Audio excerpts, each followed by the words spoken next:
السلام علیکم آنٹی اسون زبیر کے گھر پہنچا تو لاؤنج میں آمدہ بیگم صوفے پر بیٹھی تسبیح کا ورد کر رہی تھی۔ وعلیکم السلام بیٹی، انہوں نے شفقت سے اس کے کندھے کی پشت تھپتھپائی تھی۔ بہت بہت مبارک ہو آنٹی، سوری میں کل نہیں آ سکا۔ واپس کھڑے ہوتے ہوئے اس نے معذرت کی تھی۔ کوئی بات نہیں بیٹے، اینی آئی تھی کل، بہت پیاری بچی ہے، تم بیٹھو۔ وہ شکر گزاری سے بولی تھی۔ جی، اس نے بھی مسکرا کر جواب دیا۔ ارے اسون تم کب آئے؟ وہ کچھ دیر آبدہ بیگم کے پاس بیٹھا تبھی زبیر کی وہاں آمد ہوئی۔ اب تو بس جا رہا ہوں۔ اتنی جلدی بیٹھو تو بھائی چائے پی کے جانا۔ اسے جانے کی تیاریوں میں دیکھ کر زبیر نے اصرار کیا۔ ملازمہ کے ہاتھ بہن کو چائے بنانے کا پیغام بھجوایا تھا۔ اس دن والا ذائقہ ملا تو 10 کپ بھی پی لوں گا۔ اب تو ہم بھی اس ذائقوں کو ترسنے والے ہیں۔ چھوٹی کی فلائٹ تو دبئی جا کے لینڈ ہوگی، وہ بھی دکھی ہوا تھا۔ اللہ اس کے نصیب بہت اچھے کرے گا دیکھنا۔ اس نے بھی نیک تمنائیں ظاہر کی تھی، انشاءاللہ اور آمین۔ وہ بھی خوشی سے نہال ہوا تھا۔ لو چائے آ گئی۔ ان کی باتوں کے دوران ہی ملازمہ گرما گرم چائے لیے وہاں پہنچی تھی۔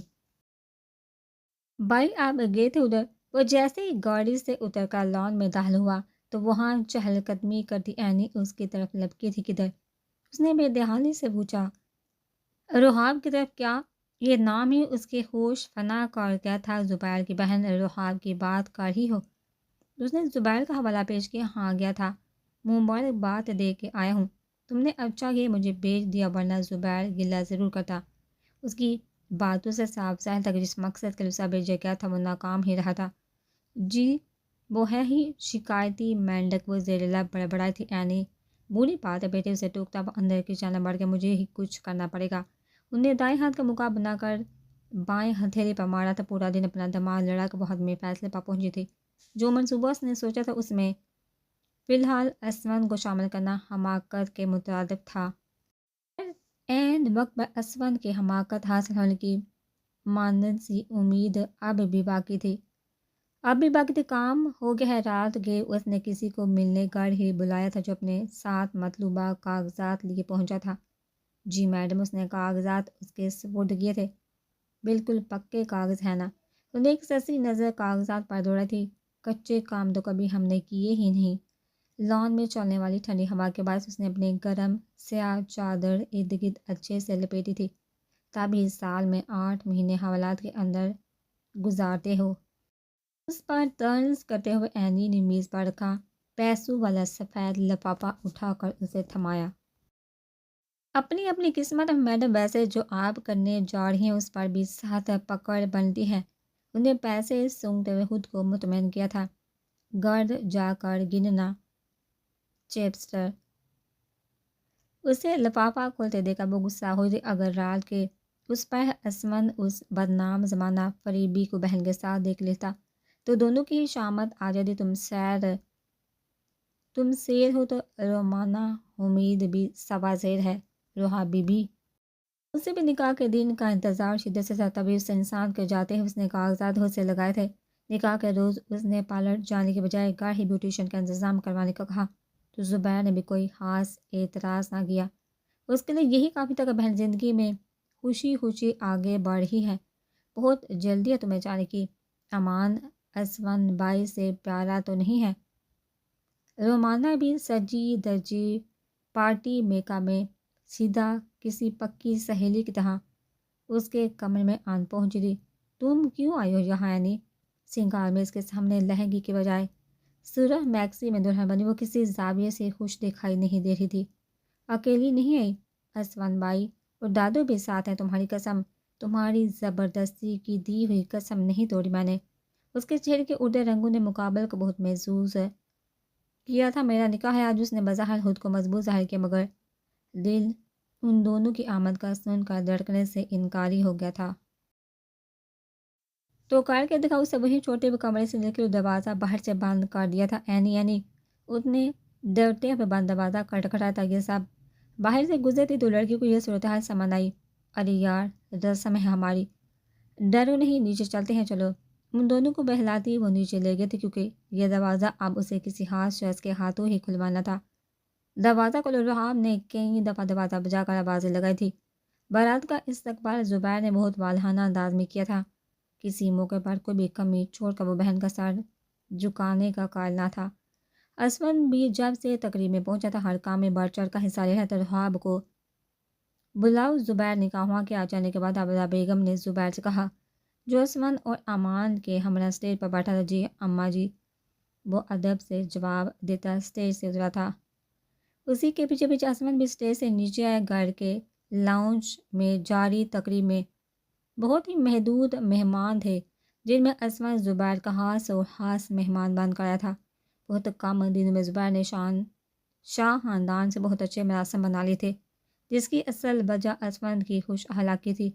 وہ سیڑھیوں کے قریب پہنچا تو جان بوجھ کر ہری سیڑھی سے پھسلتی۔ اینی نے اس کا آسرا لیا تھا۔ کیا ہو گیا سماجی کارکن جی، اسے تھامتے ہوئے زبیر نے گرتے گرتے بچایا تھا۔ نظر نہیں آ رہا وہ سیدھی ہوتی، الٹا اسی پر غصہ ہوتی نہیں۔ اس نے بھی اپنی میدون باز کی جاری تھی۔ کہاں جا رہے ہو؟ میرا پاؤں کی سیڑھیاں عبور کرنے کے ارادے بامتے ساتھ اینی دوبارہ روکتے ہوئے پاؤں کی موچ کا ڈرامہ کیا تھا۔ لائٹ کو کیا ہو گیا؟ اسی دوران پورا کا طریقے میں جا ڈوبا تھا۔ تمہیں مانو کو دیکھو، میں دیکھ کر آتا ہوں کیا ہوا۔ اسے وہاں رکنے کی ہدایت کرتا اسود اوپر گیا تھا کیونکہ دوسری منزل پر ہی مین سوئچ موجود تھا۔ کھولو دروازہ۔ اینی اندھیرے کے باعث خوف سے اس کی حالت غیر ہوئی تھی۔ اسود نے ملازم کی مدد سے بجلی بحال کروائی تو بہت جانے پہچانے آواز کانوں سے ٹکرائی تھی۔ جاؤ تم ملازم کو وہاں سے بھیجا۔ وہ کمرے کی طرف بڑھا جہاں باہر سے دروازہ بند کیا گیا تھا۔ رخ دروازہ کھولتے ساتھ اس کا 3 سالہ انتظار تمام ہوا تھا۔ وہ آج بھی اسے بالکل ویسی اپنی بلکہ صرف اپنی لگی تھی۔ گزرے سال کہیں بہت پیچھے رہ گئے تھے، اگر اس لمحے کچھ اہم تھا تو اس کی موجودگی تھی جس پر وہ جتنا اپنے اللہ کا شکر ادا کرتا کم تھا۔ رخ تم کہاں چلی گئی تھی یار؟ اپنے اسپی بے ذرا ترس نہیں آیا تمہیں؟ آئی مس یو سو مچ۔ اسے کندھوں سے تھامے وہ آنکھوں سے بہتے آنسوں پر باندھنے میں ناکام ہوا تھا۔ کون ہے اب؟ اس کے ہاتھ جھٹکتے ہوئے 2 قدم پیچھے ہٹی تھی رخ۔ اس اجنبیت نے اسود شاہ کا دل بے رحمی سے ریزہ کیا تھا۔ میں آپ کو نہیں جانتی، میرا نکاح ہے، مجھے جان ہے۔ اس نے نظر چٹاتے ہوئے اپنا 2 قدم آگے بڑھائے تھے۔ روح اسود بہت سسکتے اسے روکنے پر مجبور کیا تھا۔ چھوٹی چلو بیٹے۔ اسی طرح اینی کے ہمراہ زبیر بھی وہاں پہنچا تھا۔ اسود بائی روکیے سے وہ بہن کو اپنے حصار میں لیے نیچے لے جا رہا تھا۔ بس اینی نے اسود کو تیش دلایا تھا کہ وہ کسی بھی قیمت پر یہ نکاح روکے۔ کیا آپ کو یہ نکاح قبول ہے؟ وہ دونوں بہن بھائی سیڑھیاں اترتے نیچے پہنچے تو نکاح شروع ہو چکا تھا۔ قبول ہے؟ اس نے جڑ پر ہاں کہا تھا۔ کیا آپ کو یہ نکاح قبول ہے؟ دوسری دفعہ پوچھا گیا تھا۔ قبول ہے؟ جواب اس مرتبہ بھی ہاں میں دیا گیا۔ کیا آپ کو یہ نکاح قبول ہے؟ رکیے قاضی صاحب، یہ نکاح نہیں ہو سکتا۔ اس کے ہاں کہنے سے قبل اسود چل کر اسٹیج کے سامنے آ کھڑا ہوا تھا۔ اسود بہن کے پاس کھڑا زبیر اس مداخلت پر برہم ہوا تھا۔ کیوں نہیں ہو سکتا؟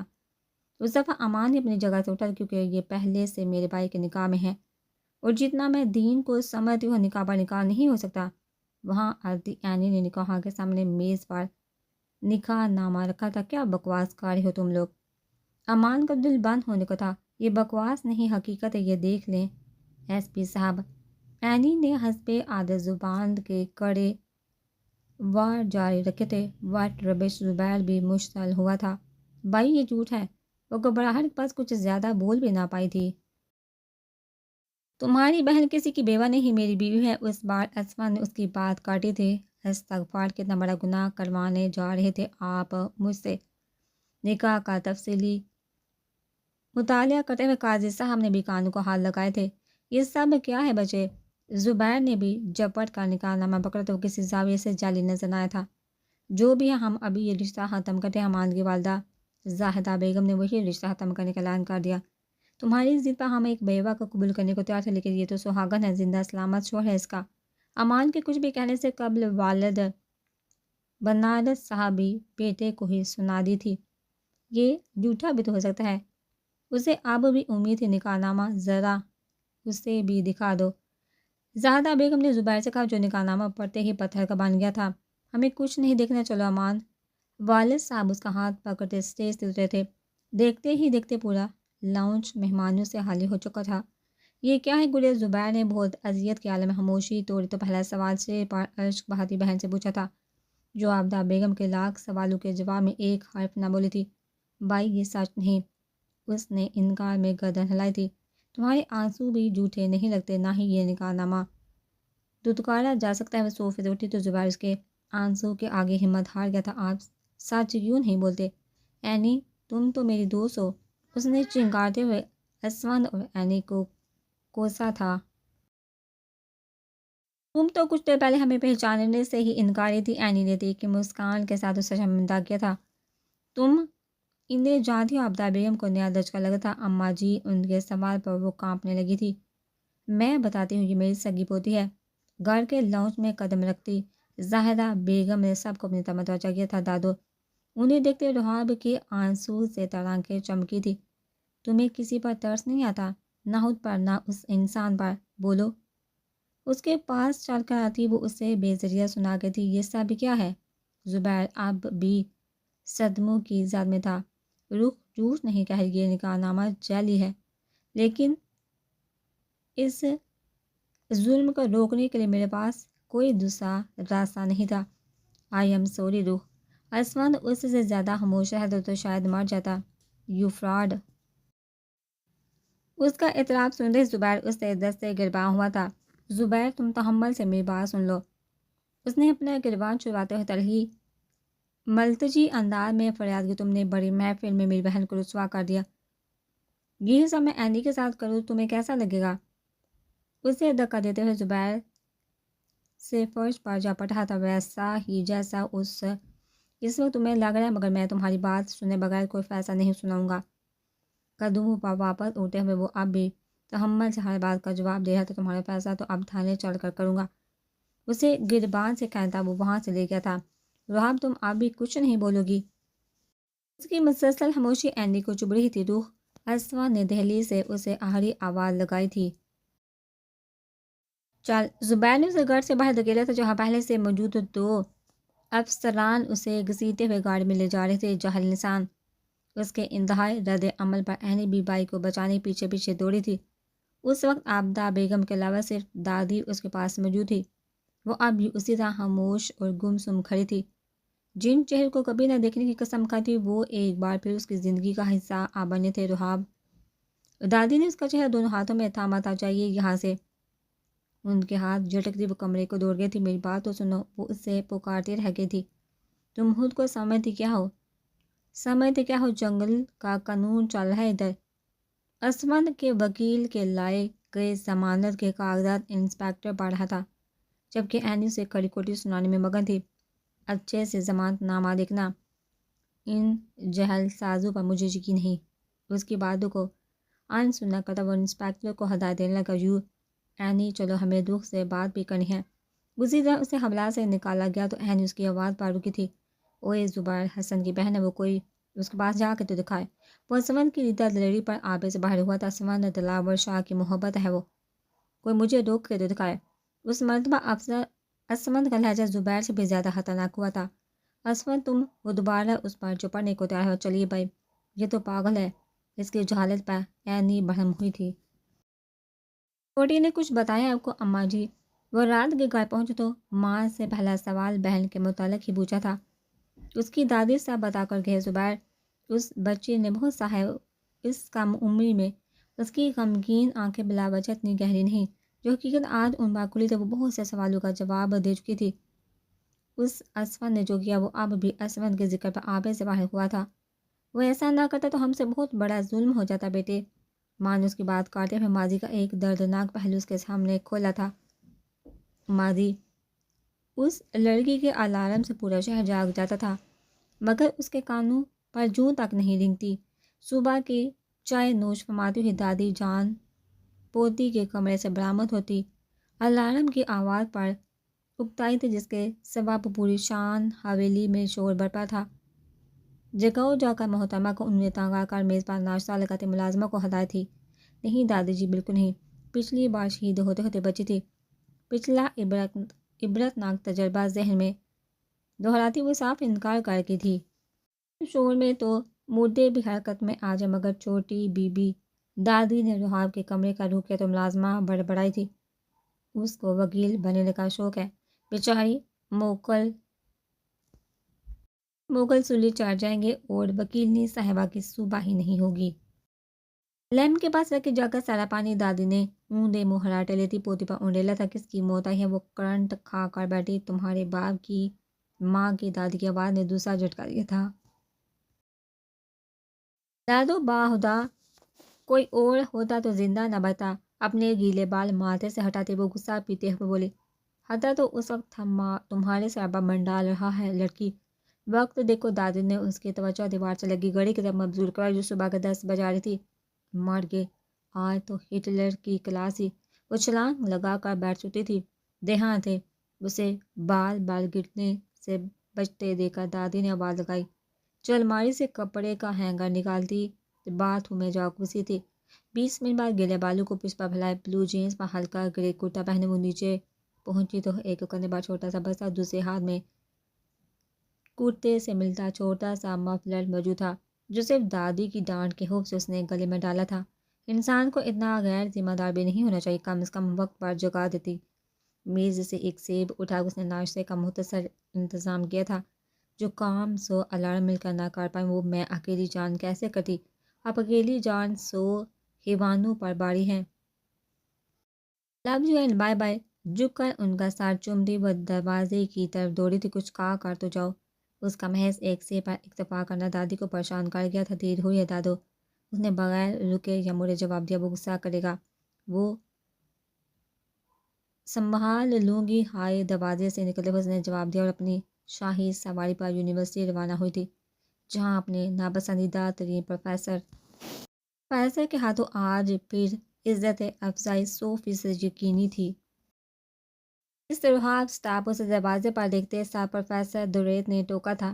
مر گئی۔ اسے یہی امید تھی کہ دوریت سر کا دھیان وائٹ بورڈ پر ہے، مگر موصوف نے خفیہ نگاہوں سے اس کی آمد بھانپ لی تھی۔ اتنی جلدی؟ اللہ آپ کو لمبی عمر عطا کر۔ اس کے بڑبڑانے کی آواز بھی استاد کے پتلے کانوں تک جا پہنچی تھی۔ آمین۔ ڈٹاہٹ سے کلاس میں قدم رکھتے ہوئے وہ مسکرائی تھی، اور صبح جلدی اٹھنے کی توفیق بھی۔ اسی دوران دوسری دعا دی گئی تھی، ثم آمین۔ اس بار رحاب سے قبل پوری کلاس نے باقاعدہ نعرہ لگایا تھا، جائیے اب۔ سب کے سامنے اس کی عزت افزائی کرنے کے بعد دوریت نے اسے نشست سنبھالنے کی اجازت دی۔ تھینکس سر، آپ عظیم ہیں۔ وہ بھی دانت پیستے ہوئے بولی تھی، اتنا بھی نہیں کہ لیٹ کمرز کو بیٹھنے کی اجازت دے دو۔ وہ جیسی اپنی جگہ پر بیٹھی تو دوریت نے نیا دھماکہ کیا، جی اسٹینڈ اپ۔ اسے کلاس میں داخلہ تو مل گیا تھا، لیکن اب باقی کا لیکچر کھڑے ہو کر برداشت کرنا ہی حتمی سزا تھی۔ قسمت ہی خراب ہے، وہ منہ بنا کر ہے کہ مگر تم دیر سے کیوں آئی؟ پاس بیٹھی اینی نے آہستگی سے پوچھا، یہ بات کلاس کے بعد بھی پوچھی جا سکتی ہے۔ دوریت کا دھیان اب بھی وائٹ بورڈ پر تھا، مگر کان یہی وقت تھے۔ سوری سر، اینی نے بھی معذرت کی، دھیان پڑھائی پر رکھیے ورنہ کلاس کے باہر بھی کھڑا کرنے کی خاصی جگہ موجود ہے۔ ان نے مڑتے ہوئے رحاب کو نئی دھمکی دی تو وہ آنکھیں باریک کرتی اسے گھورنے لگی۔ یونیورسٹی کی خیر، دوسری لڑکی کا کرش تھا، مگر اس کی جان کا عذاب خروس کا بات چلتا تو وہیں سے سیدھا پروفیسر دوریت کے سر کا نشانہ باندھتی، چلو اگلے 3 دن لیکچر نہیں ہے ان کا، تم آرام سے آنا۔ اللہ اللہ کر کے لیکچر ختم ہوا، وہ تھک ہار کر اپنی جگہ پر بیٹھی تو اینی نے اپنی پانی کی بوتل اس کی طرف بڑھائی۔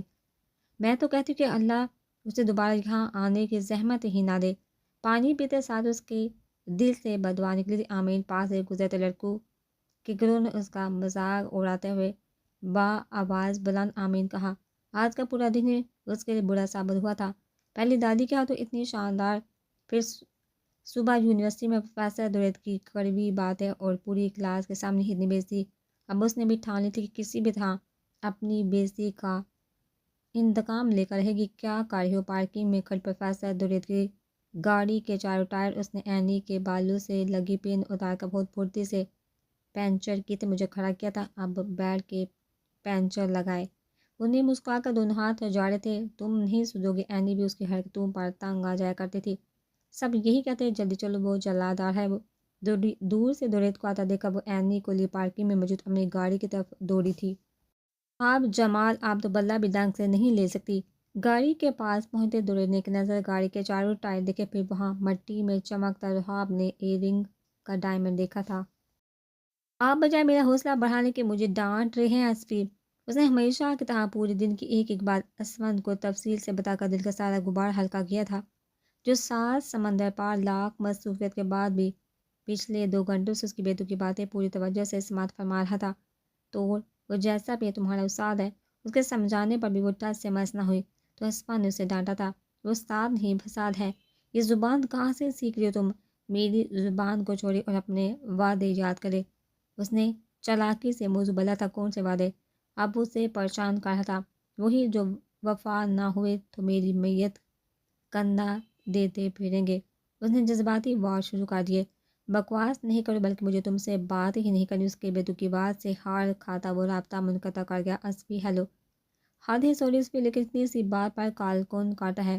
لو اب آپ لائن ہو کے بیٹھ گئے میرے مسٹر کروز نے کال کرتے ساتھ واٹس ایپ پر وائس میسج بھیجا تو وہ پلک جھپکتے آف لائن ہو گیا تھا۔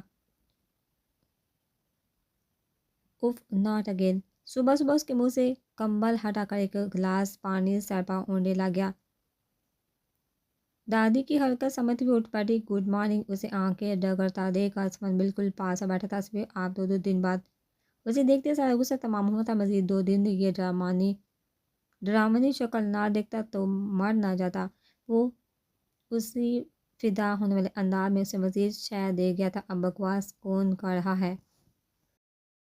سوری بابا، اس نے دونوں ہاتھوں سے کان پکڑ کر معذرت کی تھی۔ حساب برابر ببر سے اٹھتے ہوئے بولا، کیسے ایسے کیسے؟ انہوں نے پوٹی سے گلاس میں پانی انڈیل کر جگ واپس رکھا۔ خبردار، اسفن نے مڑ کر جب تک اسے انکار کیا وہ حملہ آور ہو چکی تھی، مگر جان بچا تھا۔ وہ کمرے سے باغ نکلا تھا۔ روح کی بچی باز آ جاؤ۔ وہ دوڑتا ہوا گھر کی سیڑھیاں اترتا حال میں پہنچتا تھا۔ صبح صبح کی ادھم مچا رکھا ہے۔ صبح صبح طوفانی بدتمیزی پر دادی بھی خفا ہوئی تھی۔ السلام علیکم دادی جان، ان سے ادب کے ساتھ گلے ملا تھا۔ اسمن بیٹے تم کب آئے؟ واپس آ کر بتاتا۔ اسے اپنے پیچھے پانی کا جگ تھامے آتا دیکھ کر وہ لان کی طرف دوڑا تھا۔ یا خدایا، سارا معاملہ سمجھ کر وہ سر پیٹی رہ گئی تھی۔ ایک بریک لان کے بیچوں بیچ وہ تھک ہار کر بیٹھ گئی تھی۔ سانس چڑھ گئی۔ میری چھوٹی سی چڑیا کو اس کے برابر میں بیٹھا وہ بھی سانس بحال کرنے لگا تھا۔ آپ کی طرح ہاتھیوں والی صحت تھوڑی ہے میری۔ اس نے دل پر یوں ہاتھ رکھا جیسے کوئی سنگین مسئلہ ہو۔ کیا ہو گیا روح؟ اس کی چڑھی سانسوں پر اسمن کو تشویش ہوتی۔ اب ہوا حساب برابر موقع ملتے اس کے سر پر جگ انڈیل کر وہ خوشی سے اچھلی تھی۔ بری ہو یار، لیکن مسکراتے ہوئے پھر بھی سب سے پیاری لگتی ہو۔ اپنے گیلے بال ماتھے سے ہٹا کر گیلی بٹن شرٹ جاڑتا وہ بھی اٹھ کھڑا ہوا تھا۔ جلدی چل کر میرے تحفے دکھائیے، پہلے ناشتہ کریں گے۔ تمہارے سرپرائز کے چکر میں بھوکا پیاسا آیا ہوں۔ انہیں نیا رونا رہا تھا، کیوں بہت ہی بیوقوف انسان ہے۔ آپ 7 سمندر پار سے بھوکے منہ اٹھا کر چل دیے۔ اسے اماں بھی کی طرح ڈانٹ دی۔ وہ اندر لے کر گئی تھی۔ وہ بڑا نہیں، اس پہ ناشتے کے بعد تمام تحائف حال میں بکھیرے وہ اپنے میک اپ کے سامان سے بالکل مطمئن نہ ہوئی تھی۔ اس سے اچھا ہے جلی کافی کا مگ منہ سے لگائے۔ وہ دادی کے ساتھ صوفے پر بیٹھا تھا، لیکن وہ تو نہیں ہے نا؟ جانتا تھا انتہائی درجے کی ضدی ہے ہماری روح۔ یہ ہے تمہاری لسٹ کی سب چیزیں، لیکن یہ بھی استعمال کرنا۔ اس نے ایک اور ہینڈ کیری اس کی طرف بڑھا تھا۔ جی آپ بہت اچھے ہیں۔ وہ ندیدو کی طرح اس ہینڈ کیری پر ٹوٹ پڑی تھی۔ اور تم بہت بوڑھی ہو، اب جا کے سمیٹو سب۔ اس کے تفصیلی معائنے پر وہ ناراض ہوا تھا۔ اپنی چیزوں کے معاملے میں اسمن پر بھی 1% اعتبار نہ تھا۔ اب بخش بھی دو بیچارے کو، جب سے آئے تم نے ایک لمحہ سکون نہیں کرنے دیا اسے جگڑنے کے لیے تیار پا کر دادی نے پہلے ہی ٹوک دیا تھا۔ سوری اسفی، آپ ریسٹ کریں، لیکن شام کو اسے نئی فرمائش سوجتی۔ یاد ہے مجھے اسفی کی جان کے عذاب میں جاؤں؟ اب اسمن کو یاد تھا کہ پچھلے 3 دن سے کسی نے ریسٹورانٹ کے افتتاح کا چرچا سنا کہ وہ وہاں جانے کے لیے کس قدر بےتاب تھی۔ حامی بڑھنے پر وہ دوبارہ ہینڈ کیری کی طرف متوجہ ہو گئی، جبکہ اسمن سر جھٹکتا کمرے میں آرام کرنے چلا گیا۔ تمہیں پتہ ہے مجھے کبھی احساس ہی نہیں ہوا کہ اسفی مجھ سے 10 سال بڑے ہیں۔ میرے ساتھ وہ بالکل مجھ جیسے بن جاتے ہیں۔ ہمیشہ کی طرح اینی کے کان کھاتے ہوئے اس نے اسفی نامہ جاری رکھا ہوا تھا۔ یو آر سو لکی رہاب۔ وہ ہمیشہ ہی اس کی خوش قسمتی پر رشک کیا کرتی تھی، جسے اتنی محبت اور خیال کرنے والا انسان ملا تھا، لیکن کبھی کبھی ڈر بھی لگتا ہے۔ وہ اتنے پرفیکٹ ہے اور میں 1 نمبر کی نکمی۔ اس کی آواز افسردگی اور احساس کمتری سے دھیمی بڑی تھی۔ پھر بھی اسفی بائی کے لیے تم سے اہم کوئی ہے؟ ان نے وہمی دوست کو تسلی دی تھی۔ بالکل نہیں۔ اور یہ اسفی کیا ہوتا ہے؟ انہیں اسفی بلانے کا حق صرف میرا ہے، باقی پوری دنیا کے لیے وہ سید اسمن شاہ ہے۔ موقع ملتے وہ اینی کو بھی 2-4 سنا گئی تھی، جس پر اس نے حسب عادت صبر ہی کیا تھا۔ 3 سالہ دوستی میں وہ رحاب کے پل میں تولا اور پل میں ماشا والے مزاج سے بخوبی واقف ہو چکی تھی. سوری بابا نے اسی دم معافی بھی مانگ لی، مگر تب تک وہ ہواؤں کا کال کاٹ گئی تھی. اسبی بھائی سننے میں ہی کتنا چیپ لگتا رہا ہے.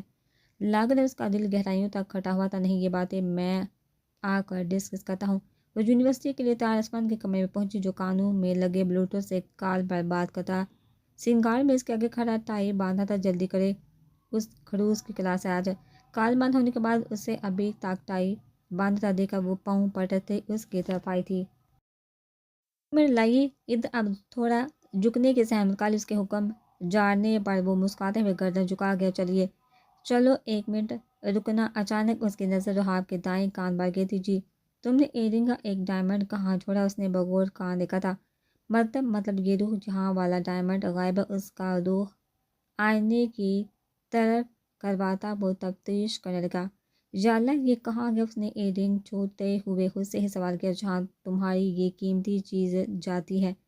عصمت اس کی لاپرواہ فطرت پر ہمیشہ کی طرح محض افسوس ہی کاٹ سکتا تھا. مگر اسپی یہ میرے فیورٹ تھے. یونی سے واپسی پر اسے سیٹ کروا دیں گے. ابھی یہ اتارو.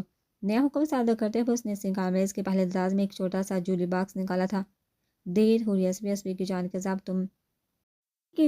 کے عذاب تم ڈیفیکٹو چیز پہنے مجھے ہرگز گوارا نہیں. چلو یہ پہنے تمہیں شام میں گفٹ کرنے تھے، لیکن یہ موقع زیادہ مناسب ہے. اس نے ڈیبیا سے نئے ٹاپس نکالے تھے. بہت تانگ کرتے ہیں. اس نے نہ چاہتے ہوئے بھی رنگ سیکھا. نئے ٹاپس پہنے تھے. پرفیکٹ. نہ اس مالوس کا عکس آئینے میں دیکھا وہ بھی اٹھلایا تھا. اب چلیے، اسے جانے کی جلدی تھی. چلو. السلام علیکم. سارے دورے کلاس میں پہنچے تو رحاب جمال پہلی نشست پر بیٹھی اسی کی منتظر تھی. وعلیکم السلام. ارے واہ، آج سورج مغرب سے طلوع نہیں ہوا؟ اس کی وقت سے پہلے حاضری پر بھی وہ طنز سے باز نہ رہ سکا. طلوع مطلب سن رائز یعنی اینی نے اس کے کان میں سرگوشی کی. مجھے کیا، وہ کون سا میری مرضی سے طلوع ہوتا ہے جو آپ بول ہے؟ اگر آپ کی اس بات کا اشارہ میری جلدی آنے سے ہے تو میری جلدی آنے سے قیامت تھوڑی آ جائے گی. اس نے بھی بڑھ چڑھ کر جواب دیا تھا. وہ تو کلاس کے بعد آئے گی. مجھے کلاس کے بعد ملیے ذرا. آپ موبائل پر آئی کسی کار پر متوجہ ہوتا. وہ کچھ لمحوں کے لیے کلاس سے نکلا تھا. مہلک بیماری نہ ہو تو اس نے دل سے دعا کی تھی کہ اب دوبارہ کلاس میں داخل نہ ہو. کیوں الجھتی ہو بلا وجہ؟ سے اینی نے اسے ہی سمجھایا. سر نہیں، درد سر ہے یہ ہٹلر. اینی کے سمجھانے پر وہ مزید بگڑی تھی. اب کیا کر دیا؟ لڑکی ساتھ والے قطار میں بیٹھے ارسلان نے اسے تنگ کرنے کا ہاتھ مول لیا تھا. تمہاری چہیدی کا راستہ روکا ہے. اس نے جواباً پاس ہی بیٹھی اس کی منگیتر کو بھی اس گفتگو میں گھسیٹا تھا. بدتمیز. وہ بڑبڑاتے ہوئے وہی بات ختم کر دیا. منہ کیوں لگتے ہو؟ اس کے منگیتر نے الٹا اسی ہی کو لتاڑا تھا. کلاس کے بعد ریت کا بلاوا اس کی سوچ سے بالا تر تھا. آج تو وہ آئی بھی وقت پر تھی. تو اب کس بات کو جواز بنا کر وہ اسے سنانے کے نئے منصوبے تیار کر رہا تھا. اللہ کرتی وہ دستک دینے کے بعد اس کے کمرے میں پہنچی تھی. میں آپ کو کیا لگتا ہوں مس رحاب؟ وہ میز کے پار اپنی کرسی پر بیٹھا تھا جبکہ رحاب سامنے شرافت کا لبا دوڑے کھڑی تھی. ٹیچر، اس نے بے حد مختصر جواب دیا. اس کے علاوہ کچھ بھی نہیں. یعنی آپ پر میرا احترام فرض ہے؟ اس نے گہری سانس بھرتے سوال کیا. جی. اور آپ یہ فرض کس حد تک نبھا رہے ہیں میں بہوبی جانتا ہوں. میں اگر آپ کو ڈانٹ دیتا ہوں تو اس کا یہ مطلب ہرگز نہیں کہ آپ میری گاڑی کا ٹائر پنچر کرتے پھریں. انہیں گویا رحاب جمال کے سر پر حملہ کیا تھا. میں اس نے ممکنہ حد تک معصوم شکل بنائی. جی آپ، مجھے سمجھ نہیں آتی سر کہ آپ کو مجھ سے مسئلہ کیا ہے. کل کو پڑوسی ملک حملہ کر دے تو کیا ان کا الزام بھی اب آپ مجھ پہ ہی لگائیں گے؟ اس نے دل پر ہاتھ رکھ کر دہائی دی تھی. الزام میں نہیں، یہ لگار ہے جو غالباً آپ کا ہی ہے. انہوں نے رحاب کے سامنے میز پر اس کے ایئر رنگ کا ڈائمنڈ رکھا تھا. تو پارکنگ سے ہی روز ہی گزرتی ہوں. اس کا مطلب یہ نہیں کہ میری اگر کوئی چیز وہاں گر گئی تو آپ مجھ پر بے بنیاد الزام لگا دیں. اس نے دل ہی دل میں شکر کرتے ہوئے اپنی کھوئی ہوئی قیمتی چیز اٹھائی تھی. شاموں کی کھاتی ہے مس رحاب، لیکن باز نہیں آتی. اس کی جانب سے کوئی نئی کہانی گڑنے سے قبل دوریت نے موبائل اسکرین پر وہ ویڈیو چلا کر اسے دکھائی جس میں وہ ٹائر پنچر کرنے میں مصروف عمل تھی. ارسلان کے بچے ویڈیو بند ہوتے ساتھ بھیجنے والے کا نام اسکرین پر لکھا نظر آیا تھا.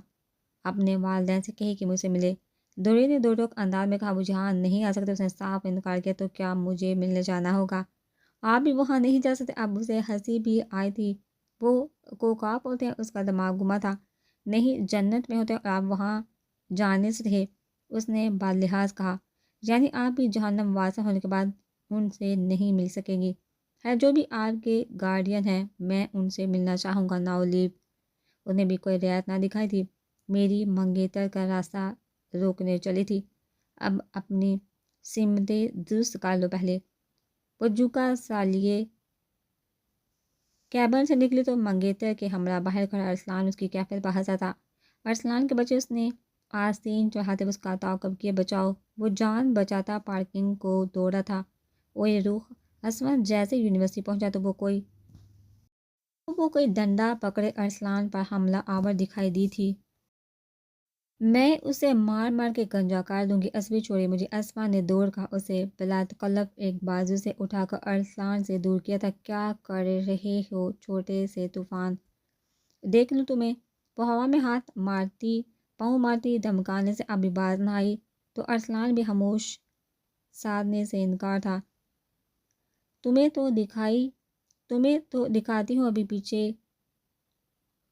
تمہیں تو دکھاتی ہوں ابھی پھپھے کٹنی عورت۔ ہاتھ میں موجود ڈنڈا اس نے ارسلان کی طرف پھینکا جو اس کے سر پر لگتے لگتے بچا تھا۔ بس اسے جبراً اٹھا کر اسود گاڑی تک لے آیا۔ عصبی، آپ جانتے نہیں، اس نے اناب چلو۔ اسے نیچے اتارتے ہوئے گوڑی سے نواز گیا، کل سے یوں نہیں آنا، نہیں تو زندہ واپس نہیں جاؤ گے۔ اس نے چیختے ہوئے بڑے مجمع میں اسے آخری دھمکی دی تھی۔ چلو گنڈی۔ اسے گاڑی کی پچھلی نشست میں بٹھائے ہوئے اس نے گاڑی لاگی کہ کہیں وہ پیر سے باہر نہ نکل آئے، اور خود دوڑ کر ڈرائیونگ نشست سنبھالی تھی۔ جلدی لائیے دادی جان۔ ہاتھا پائی کے دوران اس کا بایاں ہاتھ زخمی ہوا تھا، جس پر دادی اور اسود دونوں ہی جان بر بنی تھی۔ تم وہاں پڑھنے جاتی ہو یا ہاتھا پائی کرنے؟ والے دودھ کا گلاس لا دی۔ دادی نے اسے ہی ڈانٹ دیا، مجھے نہیں پینا۔ اسے گلاس دیکھتے ہی ابکائی آتی محسوس ہوئی۔ عصبی، اسود کے سخت تاثرات پر اس نے دائیں ہاتھ سے گلاس تھام کر منہ سے لگایا تھا۔ ختم کرو جلدی، انجیکشن کیوں گھر آئی؟ ڈاکٹر کو انجیکشن تیار کرتا دیکھا وہ پھڑپھڑائی تھی۔ ٹیٹنس کا ہے عصبی شی۔ اس کے اشارے پر نہ چاہتے ہوئے بھی اسے یہ کڑوا گھونٹ پینا پڑا۔ میرا چھوٹا ڈان۔ ڈاکٹر کے چاہتے اس نے روتی شکل بنائی تو اسود کے لیے بھی ہنسی روکنا دشوار ہوا تھا۔ عصبی، آپ بیچ میں نہ آتے تو میں اسے پھپھے کٹنی عورت کا خون پی جاتی۔ اس کا جلال بدستور قائم تھا۔ کنٹرول، میں کل یونی جا کے بات کر لوں گا تمہارے اس ہٹلر سے، اوکے؟ اس نے مکمل تعمد کی یقین دہانی کروائی تھی۔ عصبی، اس نے 2-3 گھونٹ بھرنے کے بعد گلاس واپس اسود کی طرف بڑھایا تھا۔ کامن ختم کرو۔ اس نے گلاس سیدھا اس کے منہ سے لگا دیا۔ گلاس کا آخری قطرہ جب تک اس کے حلق سے نہ اترا تب تک گلاس اس کے ہونٹوں سے دور نہ ہٹایا گیا۔ بہت برے ہیں آپ۔ ہمیشہ کی طرح وہ دادی اور اسود کے سامنے بے بس سے دکھائی دیتی تھی۔ صبح سب مصروفیات طے کرتا وہ پروفیسر دوریل سے ملے رحاب کے ہمراہ یونیورسٹی پہنچا تھا۔ پورے راستے رحاب سے جتنا ہو سکا اس نے پروفیسر دوریل کی اتنی برائیاں کی تھی جس پر اسود خاموشی سے سر ہلاتا تو کبھی ہوں ہاں میں جواب دیتا۔